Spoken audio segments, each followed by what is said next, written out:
What's up everybody? In today's video, I'm going to summarize the last 10 years of my training experience being a personal trainer, working with hundreds of clients, having a successful online business, and working in gyms for over 7 years. And I'm going to take the time to tell you all the mistakes I made and basically a big summary of where I think if you are a new trainer or someone who's just starting out, or you're just a person who likes to train, I'm going to show you how to avoid some common pitfalls and common mistakes that I made 100 million of, so that you can speed up the process and you don't have to. So let's get to it. So the first thing that I think is really important, whether you're a trainer or a client, is to really understand what you're ready for.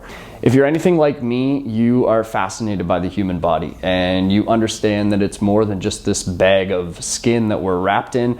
We have so many different layers and elements to us that make us the most complex organism in the entire universe.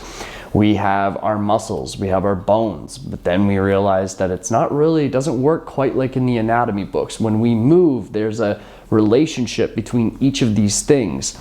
And when the body works as an integrated unit, things look a lot different than they do in the anatomy textbooks. Then you get past the physical layer and you realize how our organs play a role, and the nutrition can really have an impact on our tissue quality and the amount of inflammation in our body, and the way our brain is wired. Our thoughts are extremely powerful, and then you can get into more of the esoteric metaphysical side, and the body being an energetic structure and influenced from your thoughts, your subconscious thoughts, people around you. It is just absolutely endless. You could spend 10 lifetimes, it seems like, and still realize that you don't know that much. So the first thing that I want to point out is that you really got to get clear on what it is that you're ready for. So maybe you have gone down the rabbit holes of people like Joe Dispenza and Norman Doidge, and you understand the power of our thoughts. You maybe have come to the conclusion that pain isn't always so black and white. You can have two people with the exact same posture. One person has low back pain, the other person doesn't. You can have somebody that feels pain in their elbow when they're in a gym working out, but then when they go do a sport that they love, the pain's not as bad. You can find so many weird little things like this that really leads you to believe that maybe we don't know as much about pain and injury as we thought we did. And as a personal trainer, it's not necessarily our job to spend hours and hours trying to deconstruct all these different movement patterns and help people get out of pain, because I will tell you later on in the video that when you do that, you miss so much potential for getting that client stronger, getting that client to feel good, getting that client to lose weight, reduce their body fat percentage, whatever it is that their goal was when they came to you. If we spend too much time on the rehabby stuff, we miss so much of that. And it's very important that you get your clients results. One of the common pitfalls that a lot of people fall into is they go down a deep rabbit hole of things like gait analysis, functional training, corrective exercise, all these kind of buzzwords that we hear in the industry a lot. And although definitely some people have gotten lots of results with this, it's very important we don't magnify our approach and our lens specifically to the confines of these things, because again, if you have someone coming in that really wants a workout and we have them on their backs, or we spend an hour watching them walk, trying to deconstruct why their right foot pronates and their left foot doesn't, or why their trunk rotates to the left and not to the right, or why they have an increased amount of cervical rotation to the right but not the left. If we spend all this time on this nitty-gritty stuff, we forget the most obvious thing that's in front of you, is that this person is a human being. They walked here, they're ready to exercise. There are exercises that they can do. And if we take this magnified approach, so many times you waste so many precious minutes of these people's paid services to you that you don't actually get too far. I was guilty of that for a long time. I think the best rule that every single person that is working with clients or working with themselves can really take and meditate on is always, always, always push performance. Okay, so whether that performance looks like hitting a new 3-rep max front squat, whether that performance looks like just maintaining the ability to do 10 lunges later on into your life. I have a client who's in his late 70s, and every week we get him doing 2 sets of 10, 2 2 sets of 8, 2 sets of 12, supported with a stool. And we're not trying to break records, but we're just trying to make sure that we maintain that progress, because when he goes and hangs out with his friends who are the same age, he's the only one doing this stuff, and it empowers him. That idea of progressive overload and always pushing performance is extremely valuable. I think one of the big things that a lot of trainers miss out on is that people are going to lift things up. People are going to bend down and have to carry a child, carry a bag in one hand and not the other, walk up steep hills. You know, like, people are going to do this stuff. We can't conduce an environment that is completely safe. And if we're trying to do that in the gym with corrective exercises or functional training or things that basically give people the notion of, oh, well, I can't do that because I have a knee injury, so that's why I got to do this. I really think the psychology behind that style of training is a lot less effective than we believe it to be, especially when we're the trainer not in pain, right? So we're coming, we're healthy, we feel good, we're squatting down, we're doing our workouts, we don't have any injuries, you know, maybe that's you.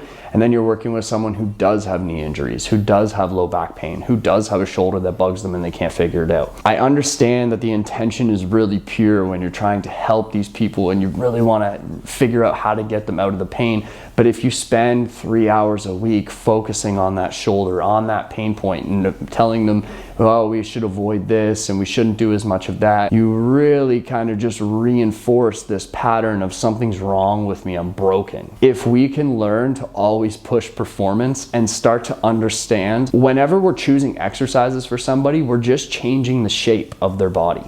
And when you can start to understand what shapes work better for people and what shapes are causing them discomfort, then you can do very hard, vigorous workouts, getting people's heart rate up, getting people's muscles pumping, having people getting significantly stronger and performing better in life without giving them any pain at all. Now that is a topic for a whole nother video, maybe about what these shapes are, what they look like, but I guarantee you, if you just take the simple approach of asking your client, okay, this movement bugs you, but this movement doesn't. Well, then pick the one that doesn't and load it. And every time they come back to it, load it a little bit more, a little bit more. I remember a protocol that I was researching years ago, and I believe I heard it through Charles Poliquin. Let's say you had a client with a bicep injury, and 90 degrees is where it hurt. Well, what he would do, he would train below that 90 degrees, so basically a partial rep curl, just before the point of pain, and then go above the point of pain and do partial reps there.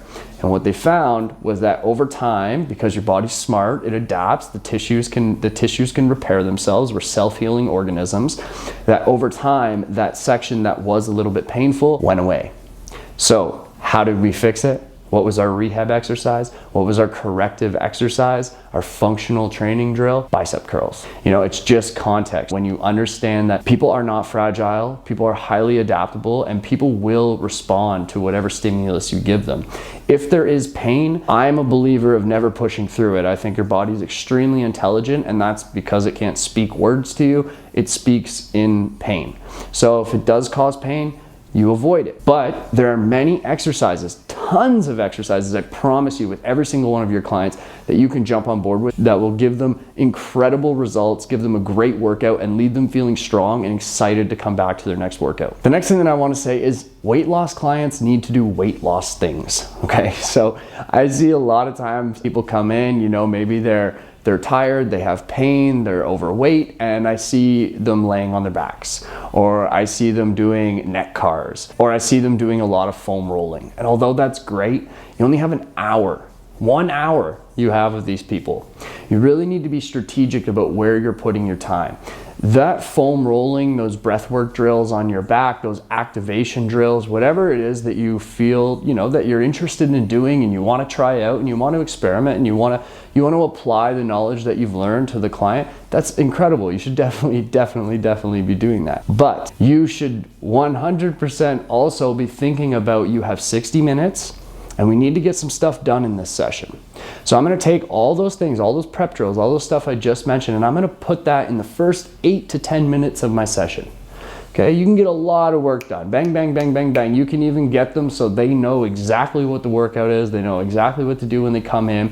And then you can put them to work. There's so many exercises that are incredibly safe and super effective. You can do a sled push, you can do a sled pull, you can do a chest press off the floor if it hurts them off the bench. Maybe instead of loading a bar on their back and doing a squat, you do a goblet squat. That tends to feel a lot better for people that do struggle with hip and knee pain and things like that. There's so many options. Let's say you have someone who can't do walking lunges. No problem. Put their hands on a box and just get them to do bodyweight lunges. Or another excellent way to strengthen someone who's brand new to the gym, use isometrics. Isometrics are incredible. You get to construct the perfect position. Boom, a little bit of this, a little bit of that. That looks perfect. Okay, now hold it. Hold it for 30 seconds. They'll get shaken, they'll get sweating, they feel their muscles. It's incredible the effect it gives them.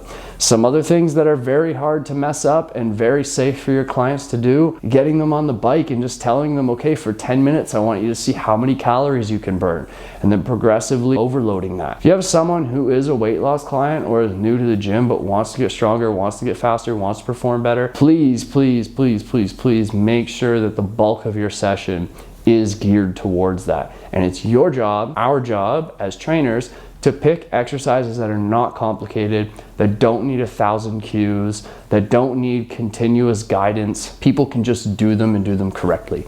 If they're not doing it perfect, if they're not having any discomfort, just let them. There's a little bit of wiggle room. There's gotta be wiggle room, you know? This is one of the biggest things that I wish I'd learned so many years earlier. And like I said, knowing what I know now, the amount of results you can get your clients by just picking safe exercises that are effective. We're not trying to reinvent the wheel here. This is the stuff that your clients are going to love and is going to help you financially, because you're going to have a better business and you're going to have people that are way more interested in the training and the product that you're providing. And you're also going to have clients who speak so well of you because you're getting them results. They love how they feel when they leave the session, and they really feel like, hey, I can do this. As I said in the beginning of the video, I think pain and injury is one of the most limiting factors for clients and people in the gym. Just the other day I was teaching a class and I had a young woman. She was squatting and you could see she was keeping her knees so far back, and I said, just let your knees go over your toes. Let your knees go over your toes. And she said, I can't, I have old lady knees, is what she said to me. And she was very, very far from an old lady, I might add. And I said, well, you know, we were in the middle of a class, so I didn't really have much time to have like a lot of dialogue, but I just said, just trust me, you know, grab a little bit of a lighter weight, let the knees go forward. And then I asked her the simple question, does this bother you? She goes, no. She had two things going on in her head. The first thing was, I have old lady knees. I need to be super, super, super, super careful. Okay, first of all, imagine walking around life with that idea of I need to be super careful because these knees are about to pop. It's not that good. So what we need to do as trainers, we need to get them to do movements that they were once scared of, and we need to instill confidence in those things. One of the best quotes I think I ever heard when it comes to pain and injury and recovery is, you know what the best thing to do for someone who's hurt? You do the exact same thing that hurt them to a lesser degree. You literally just reinstill confidence, reinstill confidence, reinstill confidence, increase the load, increase the time under tension.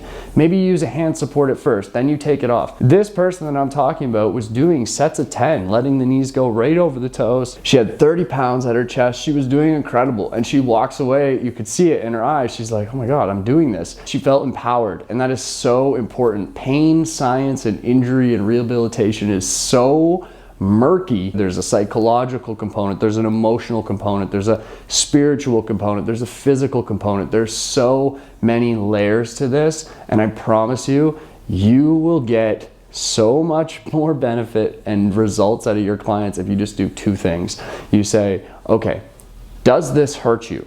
Answer yes, stop, find something new. Answers no, then let's go, let's keep going.